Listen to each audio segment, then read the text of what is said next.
Once a cop, let it knock, yeah. I for one thing we should celebrate redemption instead of condemning it. Corey Pegues, what up? Talking truth, bruh. Check it out. Once a cop. Pull up a seat. You're now in Corey's Corner, where right conversations matter. I'm your host, Corey Pegues, and I always keep it right, not real. Today's guest is a force in television and storytelling.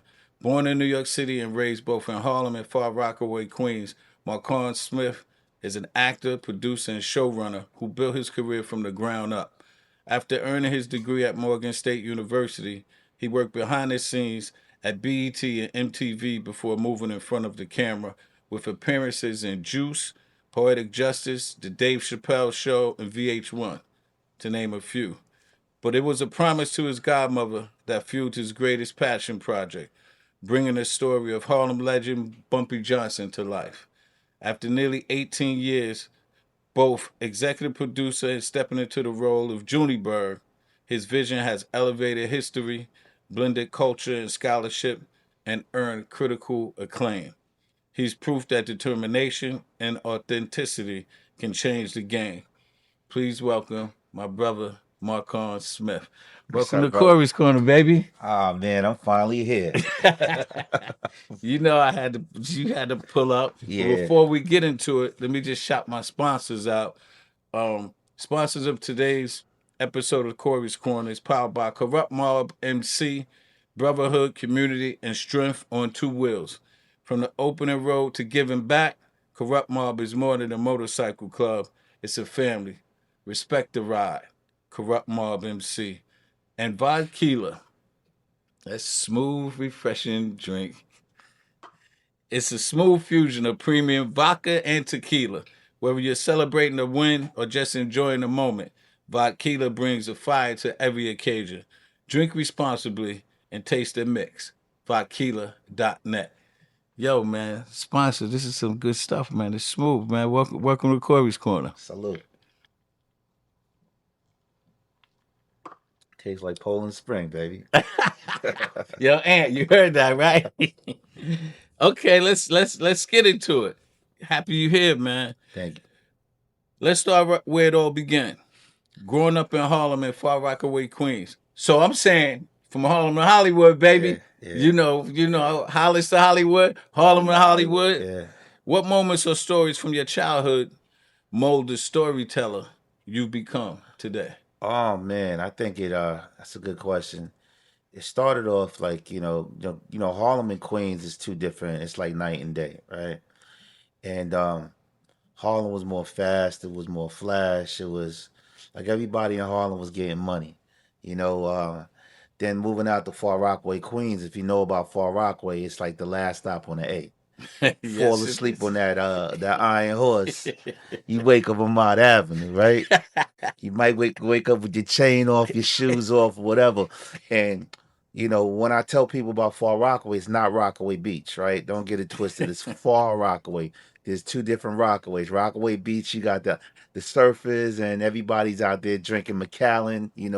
Far Rockaway is St. Ives and Old Gold, right? Yeah. And so just growing up, I grew up around a bunch of New York City housing authorities, NYCHA, right? You had Edgemere, you had the 40s, you had Hamels, you had Redfern, Auburn, Nordak, and the list goes on. So we grow up in a little inlet where Harlem was same NYCHA homes would have spread out. Yeah. So in Far Rockaway, you might see an enemy in McDonald's trying to get a Big Mac. That's right. Yeah. So what kind of like molded me into storytelling was growing up in Far Rockaway. I guess I used to lock myself in a room just to escape the outside, to drown out the white noise. So I used to watch movies like Rebel Without a Cause, down these mean streets, on the waterfront, Maltese Falcon. One of my favorite movies was Casablanca and Once Upon a Time in America. I thought I was Noodles, So, I used to sit there and it just used to be like motivating to know that you could play make-believe and you could escape the outside, that you would eventually have to see. Wow. Fun fact with me in Far Rockaway, Yeah. when I was a sergeant, I wasn't making a bunch of money. So I don't even know if I was a sergeant or a cop, but I had an off-duty job.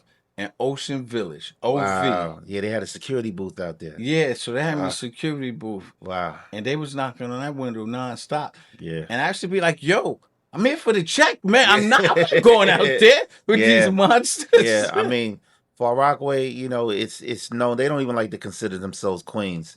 They call themselves Alcatraz, the Sixth Borough, Far Rock, America. It's just different out there, bro. It's the water different. is different out there, man. Yeah, I left that off duty job pretty quickly.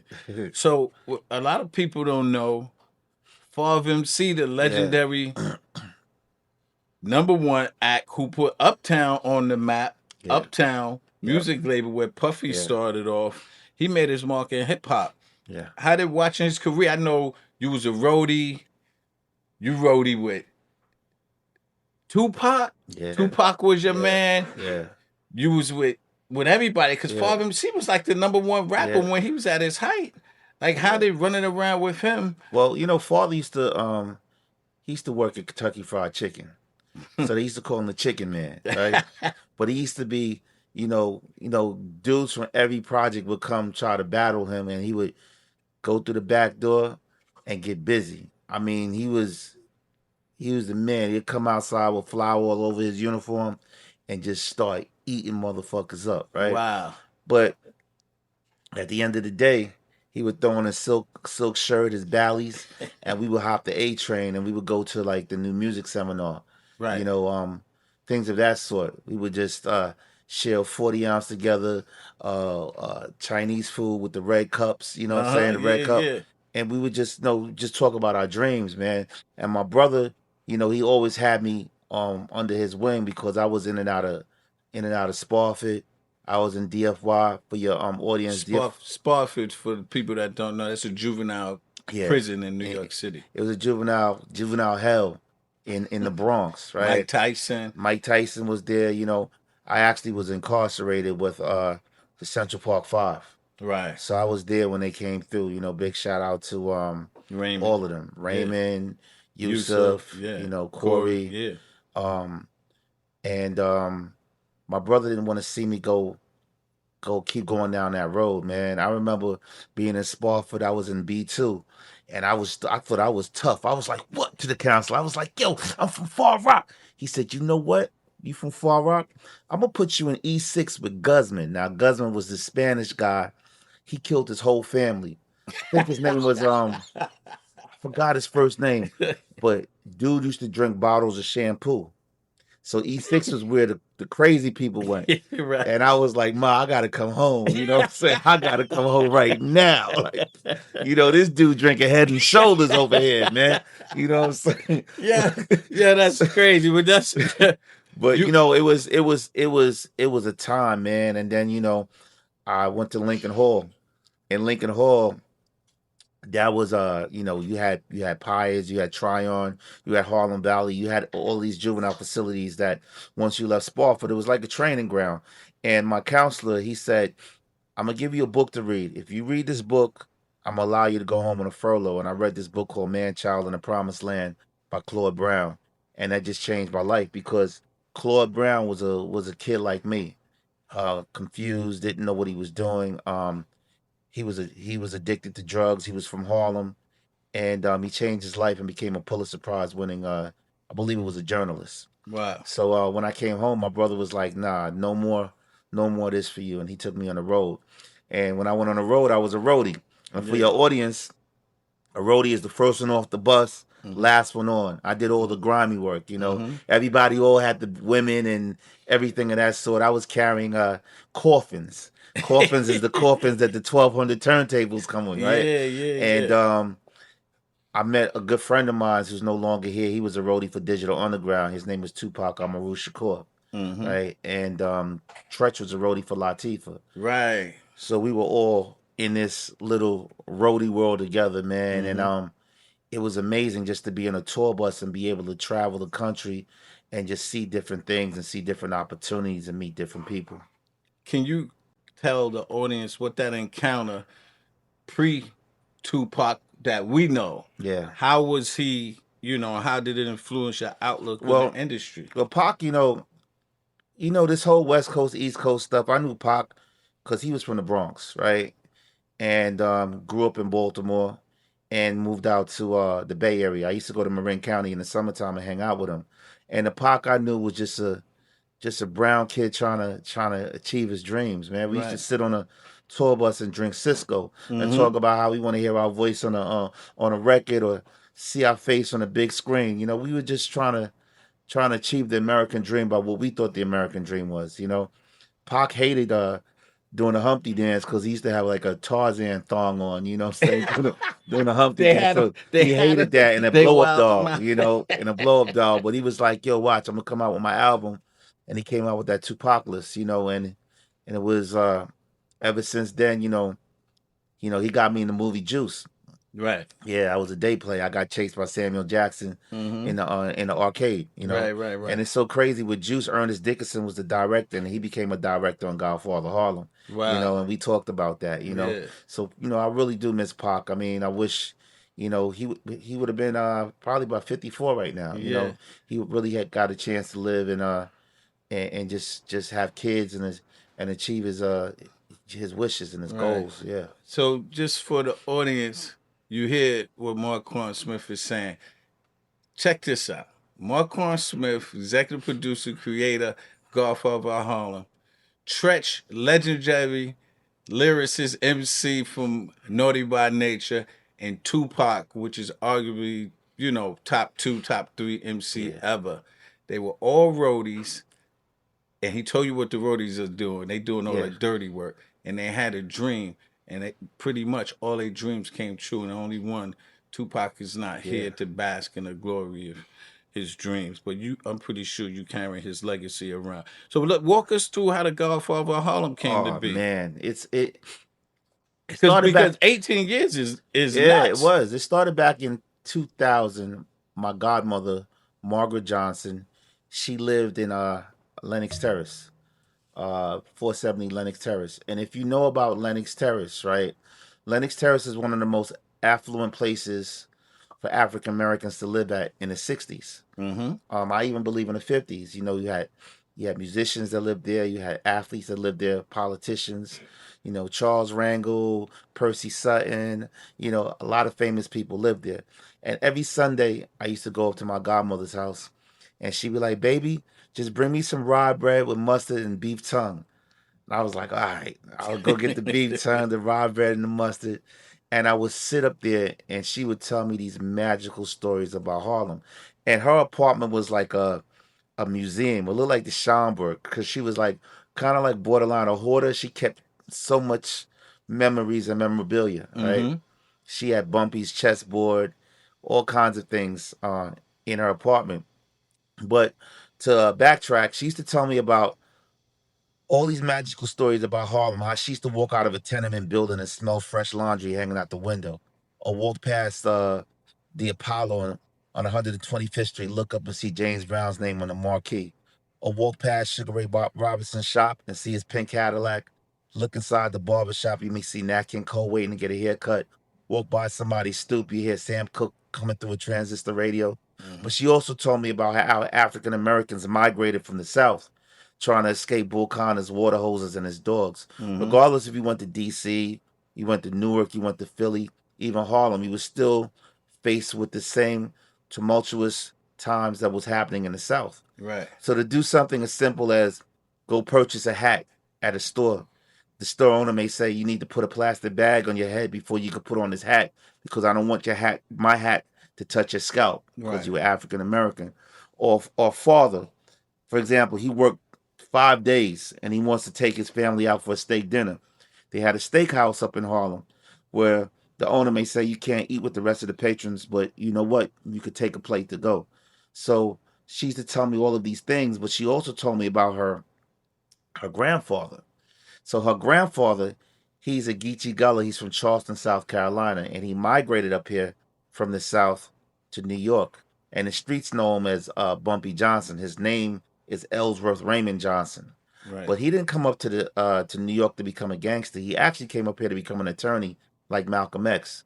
But when he went to City College and the bursar saw that Ellsworth Raymond Johnson was attached to a man of color, he said, "We don't give financial aid to people of color." So he Wow. took the cards that life dealt him and played it the best way he could.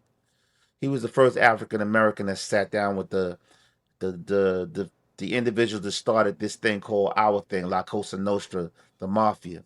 He sat down with Lucky Luciano, Frank Costello, um, Maya Lansky, and Bugsy Siegel. They were Jewish. Vito Genovese.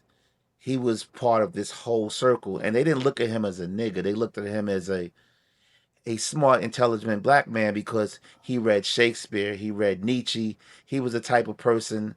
They were rumors that he beat Bobby Fischer in chess, and they used him as a conduit to bring dope into Central Harlem, and he used them as a conduit as leverage to try to get his version of the American dream. So I made her a promise, because Margaret Johnson is actually played by Demi Singleton in The Godfather of Harlem. She's the young girl who has two parents, Ilfanesh and Antoinetta. Yeah. That's Margaret in real life. I made her a promise I would get the real story of who her grandfather was, not the one that you saw in the Cotton Club, not the one that you saw in American Gangster, because Bumpy Johnson didn't die in front of a bunch of TVs in an electronics store talking about Pepsi was the best product. You know what I'm saying? He actually died in my character's arms at Wells, eating chicken and waffles, and he did it his way. He didn't go back to jail, even though he was facing an indictment. So I made her a promise to get the story done. Wow, that's crazy. So, as both executive producer and actor, Junie Berg on the show, how do you balance those two roles? Sometimes pulling you in two different directions. Well, the balance is in front of the camera and behind the camera. In front of the camera, I have to bring that character out. I took a blank piece of paper because these are all real characters. These aren't made up names. My character's real name is Jameson Bird, but it's Jameson Junie Bird. Nat Pettigrew is a real character. Sonny Del Chance is a real character. These were Bumpy's men, right? So portraying Junie Bird, I took a blank piece of paper and kind of got into his head of who this guy is, what's his likes, what's his dislikes. He was younger. He was trying to be like Bumpy. He was trying to emulate Bumpy. That's in front of the camera. Behind the camera, I'm in charge of making sure the authenticity is correct. Right. I hired Swiss Beats. I hired individual. One of the dopest. That's one of the dopest soundtracks in TV history. Thank you. Big shout out to Swiss Beats and Grady and Mo over there. Yeah, Rick Ross on that joint. Yeah, right? when we were in Jungle Studios, and Rick Ross did that record. A lot of people were like, "Why do we have somebody from Florida?" But if you listen to the lyrics, right, he said, "I'm driving down 125th Street, right? Yes. I got my white mink on, right? So, and then we brought DMX in, right? So it wasn't about where you're from. It was about what was coming from that individual. And I love the storytelling. And when you saw Forrest, you talk about Forrest from A Fast Time at Richmond High, The Last King of Scotland, dancing and moving around. I said, all right, we got something right here. You know what I'm saying? So let me go off page because, intimately I know the story. Yeah. Talk about how many doors was closed and talk about how the time Forrest called you and was like, oh man, let's go.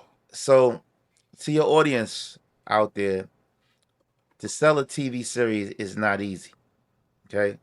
You're basically walking into a bunch of executives and you asking them to commit to $5 to $6 million per episode. And there are 10 episodes, so you do the math. 6 times 10 is 60, 5 times 10 is 50. I'll backtrack and tell you I used to work at a company called BET, Black Entertainment Television.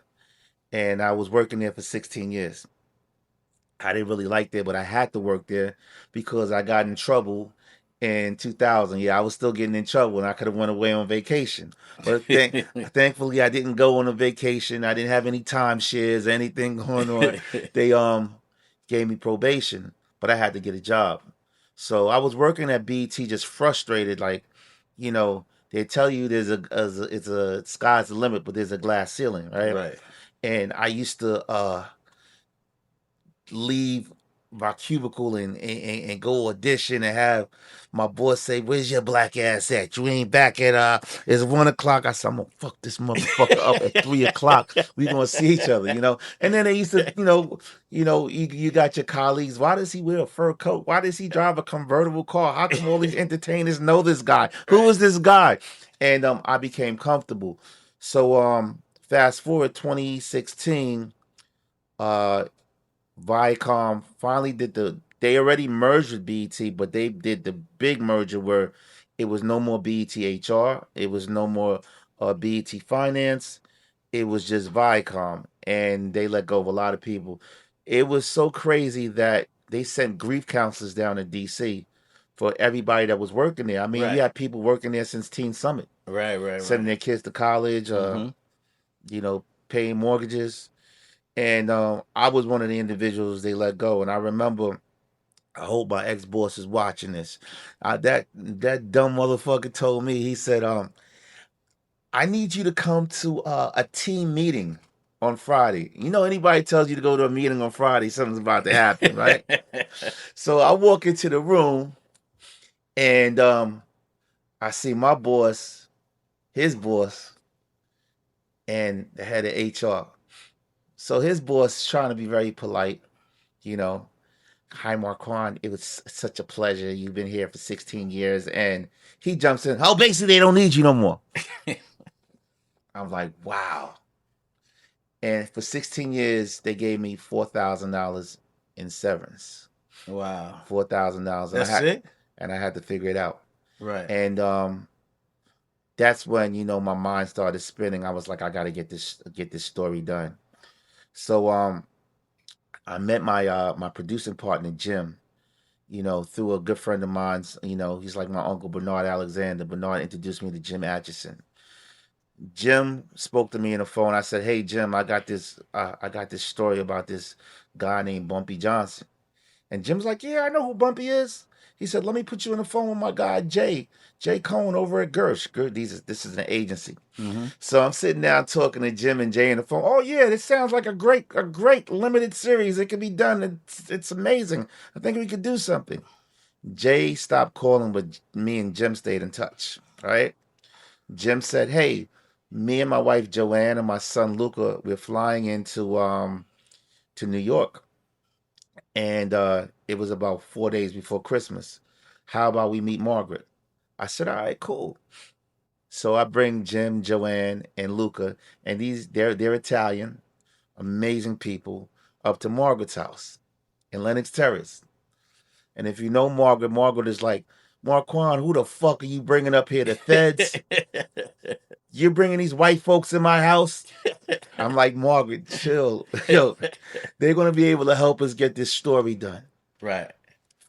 So Jim, Joanne came in the house, and Luca, and she warmed up to them. And Margaret started telling stories about Harlem in the 60s, in the 50s, the 70s, about her grandfather. And Joanne and Jim were looking at each other, and we left. I took Jim to Sylvia's. Joanne had to go to the Yonkers because she's Italian, and they do this tradition called a 12 fishes, I believe, or something of that sort. So she had to leave early. And Jim said, "We got to get this story done." And from there on, I had to find a writer. So Joanne, who is over at this company called Brostein Entertainment, Brostein Partners, was sending us spec scripts. So spec scripts, for your audience, is scripts from different writers from different places, whether it's from CAA, UTA, WME, all these big agencies. And I was reading them, but nothing was hitting. Then one day at night, I was looking through IMDb Pro at my favorite gangster movies, and I came across Hoodlum. And I saw that the creator of Hoodlum was a guy by the name of Chris Brancato and Paul Eckstein. So I called Jim the next day, and I say, "Hey, Jim, do you know a Chris Brancato?" And he says, "Who, Chris, the writer?" I said, "Yeah." He said, "Well, he lives across the street from me. He comes over every Sunday with his family, and Joanne cooks them a big Italian meal. They're Italian, so let me ask him." So he asked Chris. Chris was just coming off of Narcos, Big show. Yeah, big show on Netflix, Narcos, and he was working on the El Chapo series, and another series called La Sirenas, a pilot that didn't get picked up, but Chris couldn't commit. So I said, Jim, won't you ask him about Paul Epstein? And Jim asked him, and he called me back. He said, good news, Paul is interested. So Paul actually passed away, and R.I.P. to Paul. Yeah. Paul gave me my first opportunity. So Paul flew out to New York, and I'm thinking I'm going to meet this Jewish guy with with a yarmulke because of his last name, but he was a Right. big brother Yeah. of mixed race, dreads, and he was like, "Hey, Markuann, Bumpy put my grandmother through secretarial college. Let's go do this." Wow. And then I was broke. I tell people all the time that people want success, but are you ready to sleep on Corey's floor? Are you ready to say, "Hey, yo, Corey, I need a hookup with a buddy pass because I got a meeting at Netflix on Monday and I got to leave out Sunday"? Right. Are you ready to eat tuna fish sandwiches? Are you ready to eat ramen noodles? Right. And that's what I was going through at that time. Flying out to LA on buddy passes, sleeping in Paul's garage while his dog licked my face, and be writing and researching. And Jim asked me one day, he said, this is before Paul, how would I feel about Forrest Whitaker playing Bumpy Johnson? And I hung up the phone. I was like, these motherfuckers, boy. I knew this was going to happen. Then he called me back and said, no, I'm serious. I didn't realize, because he didn't tell me that his wife was Forrest Whitaker's manager. And his wife is a wonderful person. That's my big sister. She manages Norman Reedus, Andy Garcia, Forrest Whitaker, to name a few. Forrest took me under his wing like I was his little brother, and he agreed to produce it with me. Right. He didn't agree to star in it, but we had to get it done. So after 6 months of going back and forth with scripts and Paul nagging Chris, Chris finally committed and said, okay, I'll do this, but as long as we do it from Bumpy coming home from jail and coming into a new world, which is the 1960s. And I got my deal with Disney, and we started writing. I mean, going hard. 14 scripts were done before Forrest actually committed. But hold up, the story is not finished. Now we got to take it out to sell. Right. You're selling a show that's considered black, even though it has one of the most diverse casts out there. You're selling a period piece. That's expensive as well. Right. We got turned down by 3 networks. Actually, I got turned down twice by Stars, right? Because Stars was 50's home at the time, and it was only one person that could be there at the time. Chris Albert said he was going to give us an opportunity, but he didn't. And Ari Emanuel walked me back in the Stars, and Stars still turned us down. Netflix turned us down. Apple turned us down. So I came back to New York, and I'm depressed, bro. I have no money, and my showrunner says, this was a noble failure. I said, what the fuck is a noble failure? I'm King Arthur or some shit like this? A noble failure? Right. Forrest can go out there and do another Last King of Scotland. Right. You could do a Sherlock Holmes too with Robert Downey Jr. I got to make this happen because I never had a plan B. I always believed in a plan A. Right. And one day, about 3 weeks after that email about the noble failure, there was an email from a junior agent that said, there's this guy by the name of Michael Wright who used to be over at he came from Amblin Entertainment, which is Steven Spielberg's company, but he also was at TNT, and he's looking for another big project similar to Narcos. I want to send the script over to him. So I got an email from my showrunner, Chris, and said, hey, we may have some light in the tunnel, but I want you to manage your expectations, because he's big on that, managing expectations. Forrest said he sounded like a wounded woman with his words, like he was beat up or something like that. All his managing expectations and stuff like that. Yeah. But anyway, I didn't have any money to go to LA for the meeting, and I was in my mother's house, and I was laying in the couch, and I'm like, damn, how am I gonna pay this $4,000 a month rent? in Midtown this month. What am I gonna do? I'm about to go start stripping or something. You know what I'm saying? Go on back page or something, right? And Back page. and my mother said, "Baby, won't you try something different?" I'm looking at her. Try something different, like what? What I'm supposed to do? Work at CVS or go to the library? I'm like, Right. and had my phone off because I was scared to get this answer, because when you're pitching a show, the only thing they care about is the ROI. What's your return on investment? Mm-hmm. And it's about so many pitches you could have before it's just dead in the water. Oh yeah, I know. I And know about that. and I went to the car. I got my phone, and I saw 7 missed calls. And then I picked up. Forrest is like, "Why are you not picking up your phone? Aren't you ready to play your character?" We just sold it in the room. And I go inside, see my mother. I go, "Oh!" She's like, "Ooh!" Nice. Wig flying all over the place. I said, "You know, you can either chase your pension or your passion. It's up to you." Mm-hmm. You know, I decided to chase my passion. Wow. Yeah. That's dope, man. That's a dope story. You see, perseverance. Don't ever, ever give up on your hope and your dream. You gotta 18 years is nuts. I probably would have gave up. Cause I already I chased the pension already. You don't go to the NFL overnight. You don't go to the NBA overnight. I mean, it's due time, man. You know, what's meant for you is meant for you. But the key to success is never giving up. Oh, without a doubt. So Bumpy Johnson is layered and he's complicated. How do you ensure the show portrays his moral complexity without glorifying his criminal actions? The producer wrote this question without her writing this question. That's my question because Yeah. Bumpy Johnson, to the layperson that kind of knows him, you're like gangster, gangster, gangster. But you watch Godfather of Harlem, it was more than giving out turkeys and feeding people. Like this guy was really doing some good stuff in the community. You know, it's questions like that. It's a two-part, because you could give out turkeys, you can buy book bags, you could send kids on trips to Great Adventure, but you're still destroying a community, right? Absolutely. And we were just trying to show a man trying to transition, going through, trying to find himself. You know, his way of the American dream wasn't the right way for the American dream, but he took with the cards that he was dealt with, like I told you before, and played it the best way he could. Mhm. You know, I don't want to ever glorify Bumpy and say, he was a Marcus Garvey or Martin Luther King or Malcolm X. Right. But Bumpy was a very complicated character. He was morally flawed. He was a good man, but he was morally flawed. I mean, people said when Bumpy died, Harlem died. He did a lot for a lot of people, but he destroyed the community as well. Yeah.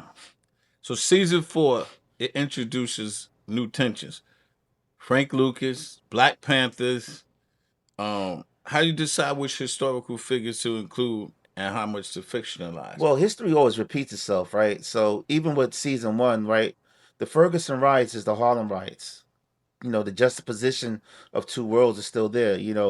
Colin Kaepernick to me is Muhammad Ali. Mm-hmm. So history always repeats itself. So when we're doing these seasons from season 1, and we do it on a timeline that's linear we started off in 1965, right? Mm-hmm. 66, 67, 68, okay?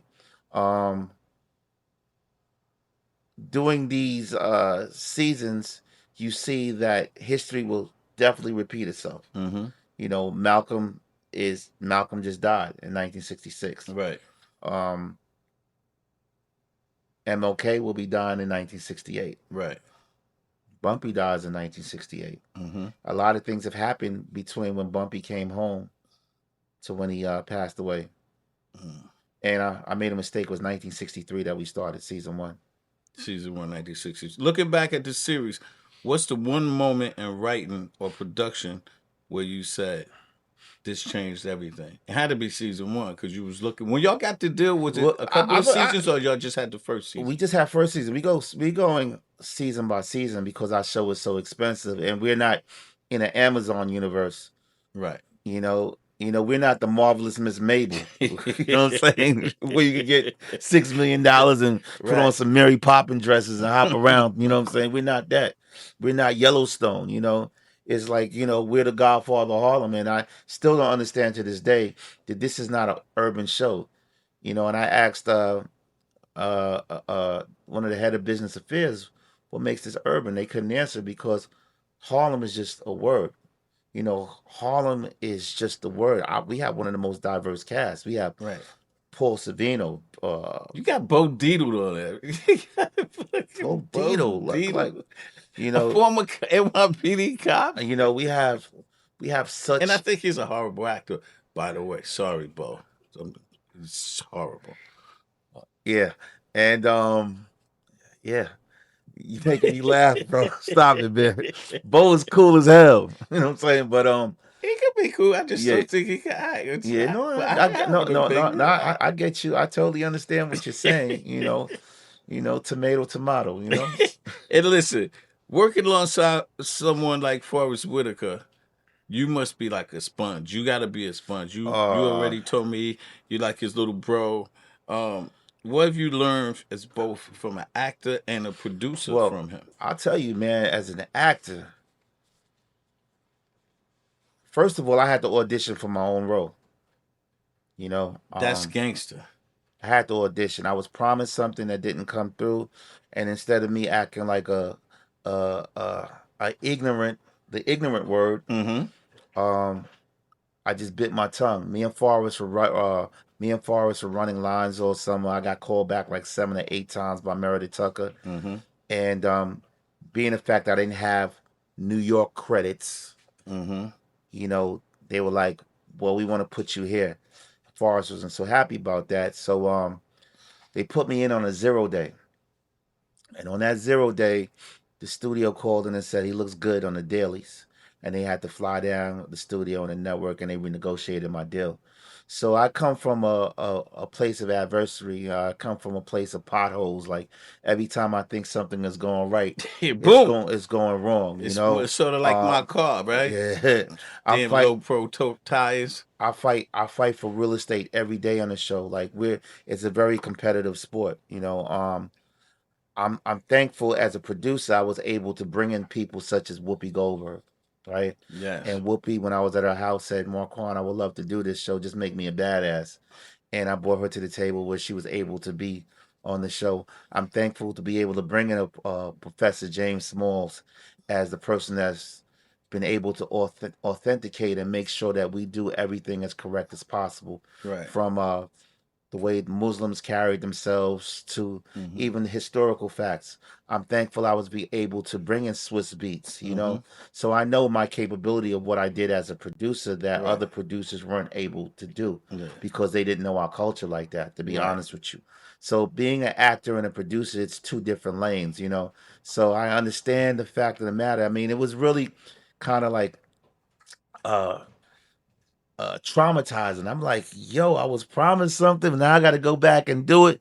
But then I did it, and they loved what I did, and then, you know, we're here right now. So Markuann, we got this segment on Corey's Corner called Spitfire. It's a Spitfire round. Yep.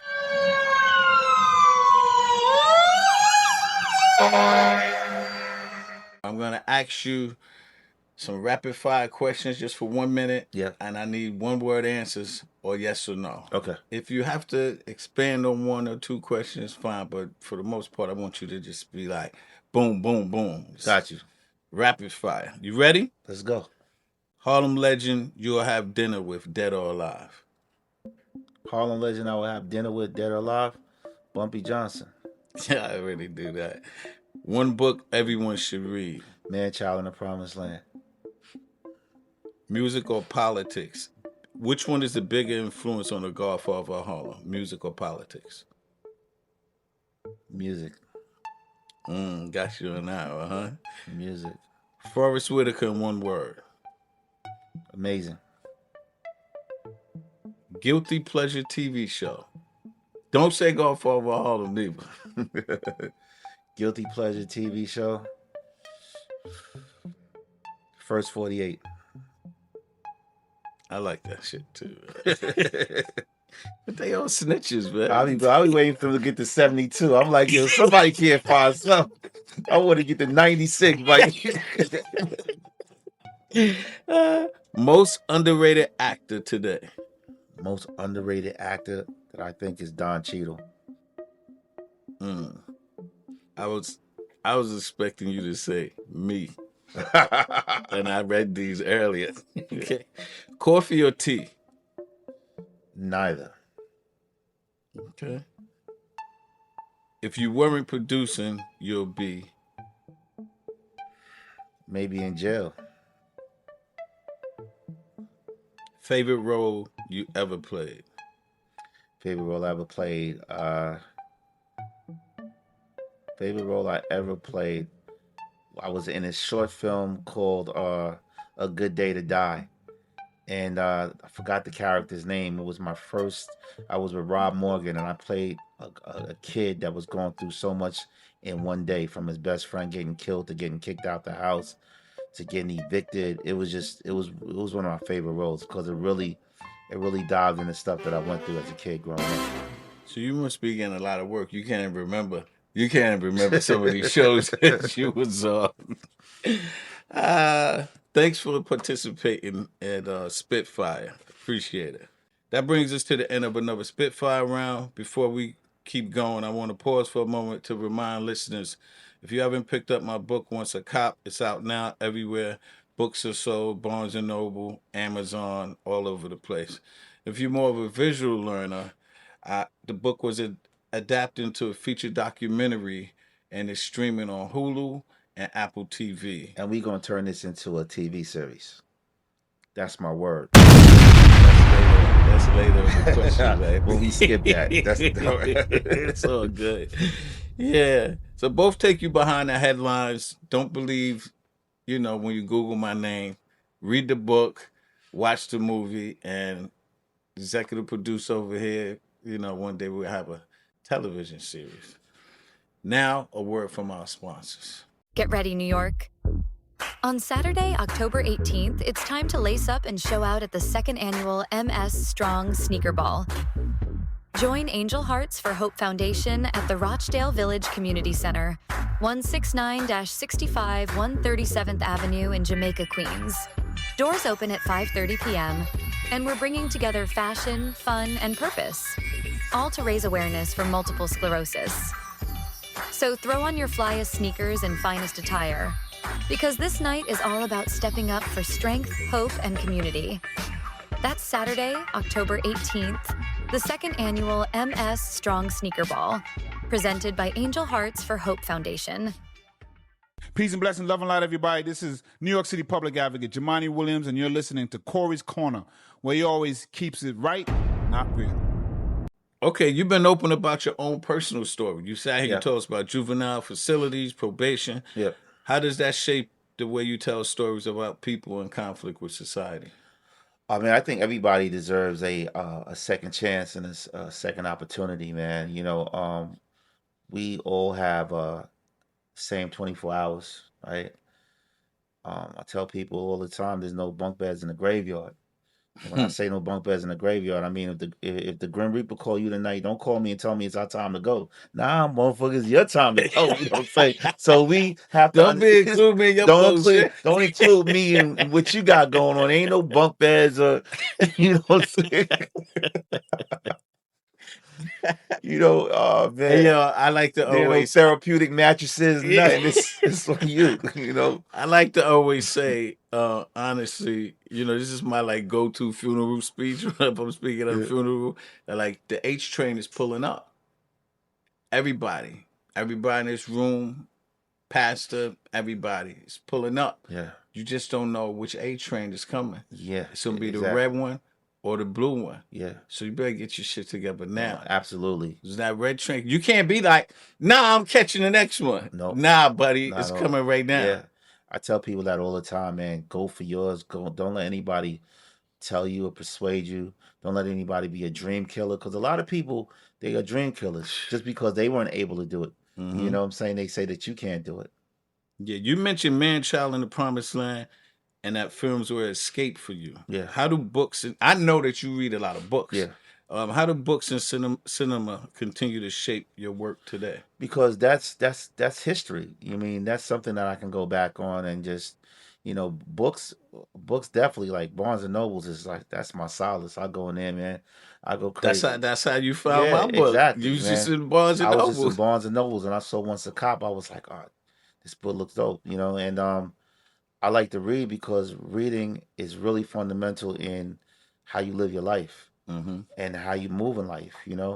Um, you could tell a lot by a person by what they read Mm-hmm. and the things that they like. And just I've always learned liked reading all the way from my aunt gave me my first book was Mice and Men to Treasure Island to the Oliver Twist. Like the list goes on. I was always a person I like to read. What you reading now? Anything Ah particular? man, I'm reading Sammy the Bull's book. Yeah. Yeah, Sammy the Bull about his life coming up in Bensonhurst Mm-hmm. and growing up and before he got with John Gotti. Many viewers respond strongly to social and political angles of The Godfather of Harlem. Yeah. What role do you think the show plays in conversations around race, power, and injustice? And today, it's like that show is like perfect for today. Yeah. Now that I think about Yeah. what's going on in America on American Well, soil. actually, like I said before, the juxtaposition is right there, right? You just said that. Yeah. You just said that 5 minutes ago. Yeah. Wow. You know how, like I said, the Ferguson riots, that's the Harlem riots. It happens every day. Black boy gets killed in the ghetto. Black boy got killed in 1960 in the ghetto. Mhm. The Me Too movements. The Me Too movements are there. Everything is history repeating itself. You see people wearing bell bottoms now, big old baggy jeans, like in the State Property video. Things are like coming back. Right. History is always repeating itself. Mm. Was there a story, arc, or character that was especially difficult to bring to screen because of budget, pushback, or moral questions in The Godfather of Harlem? Not at all. Adam Clayton's son came to set. Loved the way Giancarlo Esposito portrayed him. We always heard that Vinny the Chin's family didn't like it, but no one said anything to us. It was, and all of these are real people, or real individuals. Like everybody from Robert Morgenthau to Adam Clayton Powell. I almost forgot Robert Morgenthau. When he died, he was like 95. He was a prosecutor in Manhattan for freaking 50 years. I think he was in the Southern District. Right? Yeah. I mean, wow. From writers to directors to composers like Swiss Beats, what's your process for selecting collaborators who could carry this vision? Well, I selected Swiss because at first they wanted to go with DJ Mustard. And there's nothing wrong with Mustard. Yeah. So I couldn't see him doing But what I'm saying? They wanted to go with Mike Will Made It. They wanted to go with a whole bunch of individuals because, the individuals that were in my circle didn't understand our culture, right? Mm-hmm. And it's easy to say that because there are people that don't know who Jay-Z is. And people look at me and say, well, you're crazy. Everybody knows who Jay-Z. No, that's not true. Because would you know a Japanese billionaire if he walked past you? No. If you're not exposed to that culture, you don't want to know about that culture. That's what it is. My showrunner didn't even know who DMX was, and I had to educate him and let him know who he was. So bringing in Swiss Beats brought in the raw New York City sound and the feel that we needed. I mean, he brought in people like Griselda. He brought in HER, ASAP Ferg. Swiss is good for creating. Painting pictures. So he would sit in the studio and see a scene and be like, we're going to put Nas on this record, or we're going to put Snoop Dogg on this record. You know what I mean? That's crazy. Yeah. So what would you tell your younger self between 16 and 2? I guess 13 to 20. What would you tell your little self right now, your younger self? I would tell myself, keep going and never give up. I would say the same thing that I'm saying as a grown man right now. I would tell the same thing.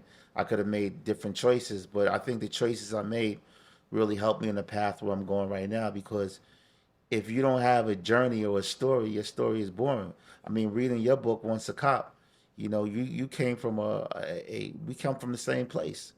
holes in your socks, you know, hustling, just trying to get the finer things in life. So us was like getting some Adidas, right? Or a leather bomber, right? That was like getting, you know, right now it was like, no, I want an $800,000 house or $1 million house. I want that Bentley, you know. So life has changed for us, but we came from the same path. We all wanted to get our own way of the dream.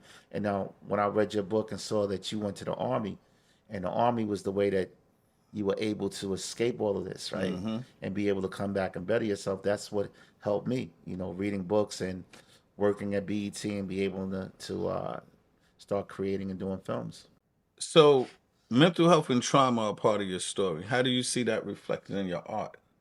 Oh man, it helps because with the stories that I tell, I try to tell stories that show success, that people can make it. You know, I'm doing a project right now about the mayor out of DC, DC's forever mayor, Marion Barry. Marion Barry, my And man.